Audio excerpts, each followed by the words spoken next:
Super fresh at hot off the press. Artista update para sa inyong mga beshi. Sobrang nakaka-inspire talaga si Kim Chu. Kahit na sobrang dami ng kanyang trabaho, may time pa rin siya para sa kanyang business na House of Little Bunny. Kahit anong pagod, grabe lang ang dedication ni Kimi. Sabi nga ni Eugene, work mode with the prettiest boss. Grabe lang how you're able to manage work after work after work. Tapos fresh ka pa rin. Kaya naman hindi may kakaila, si Kimi ay superwoman talaga. Iba talaga ang dating ni Kim Chu. Kahit na sunod-sunod ang kanyang mga commitments. Fresh na fresh pa rin siya. Imagine, pagkatapos ng isang buong araw na trabaho, may time pa siya para mag-manage ng House of Little Bunny.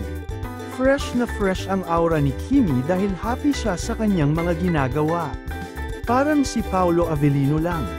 Kahit sa gitna ng workout, ang bango at pogi pa rin. Talagang hatak todo si Kim at Paolo. Hello! Anong mahal? Hi! New stocks for House of Little Bunny! Hi, Shogs! Super dami ng bagong designs, so you have to check it out next month. Next month? Kaya? Yes! Actually, this month. Yes. This month? This month na pala, September. Sorry, this month na po. Per month, here we go! Yes, for Christmas ideas, Christmas gifts, House of Little Bunny is here. My new fave bag.